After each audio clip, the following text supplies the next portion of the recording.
Have you ever dreamt about what it might be like to discover a species?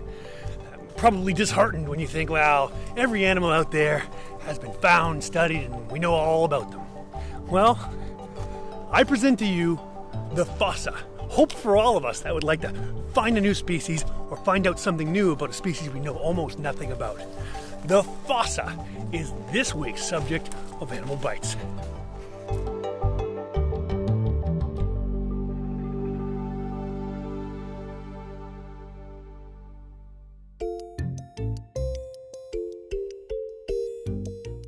First of all, how do we say it?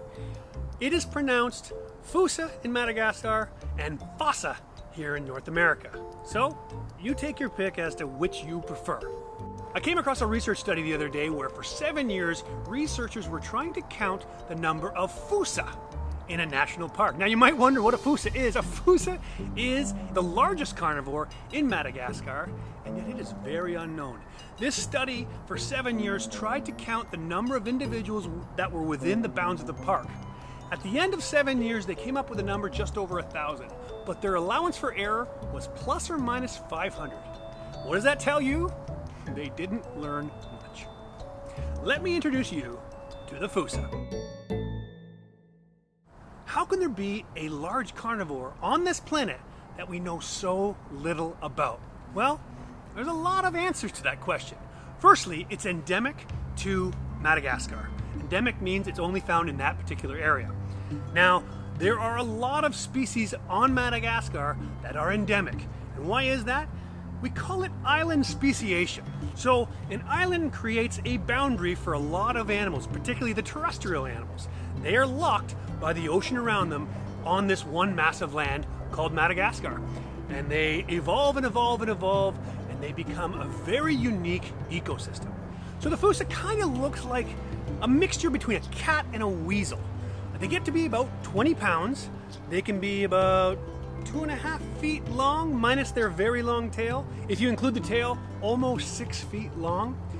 They have pretty sharp, large canines, and they are a fantastic predator. They can catch animals on the ground and up a tree. They are specialists within their ecosystem, and that ecosystem is only the deep forests, the untouched forests of Madagascar.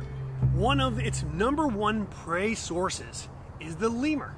We all know lemur, they are beautiful primates, but they live up in trees. So the fossa has adapted to be able to hunt up in a tree or down on the ground. They can do it all. Now, how they've done that, they've stayed small. A fossa is only about 20 pounds, which makes them light and very agile. They have a very long tail that helps them balance as they're jumping from branch to branch while they're pursuing their prey, the lemur. Now, the other thing is they have semi-retractable claws, which basically means they can't come all the way back in their paws, but those claws are always out enough that they can climb up and down trees. They have very, very flexible ankles, and that allows them to sprint up and down their trees in pursuit of their prey. And why do we know so little about the fossa? Well, typically it's because Madagascar is pretty far away, it is fairly well forested, and the fossa itself don't like to live in any disturbed forests. So as roads come and paths come and people come, they leave. So it is very difficult to get to the areas in which the fossa are living in order for us to study them. Now when you do get there, their densities are very, very low. There can be one fossa every 4 square kilometers, which is not that many. When you talk about an animal, that's around 20 pounds. Now, one of the cool things about the fossa is that being an African carnivore, it has a lot of folklore that comes along with it. The local people within Madagascar really do have a lot of beliefs in black magic and the darker spirits. Animals are often tied to this. Now, the fossa being their major predator in Madagascar, they are no exception.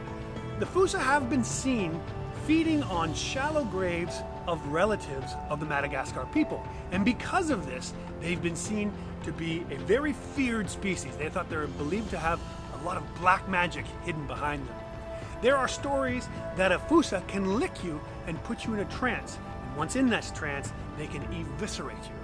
Now, I don't know if that's true. I believe it's probably not, but it sounds pretty scary. So I hope you learned something about a cool predator that you didn't know much about, If you've seen these images, you know it looks amazing. Now, before I leave you, did you know that lemurs eat bugs and get a buzz? I would hate to be eating those bugs and have a fossa over my shoulder. Thanks for watching. We'll see you next time.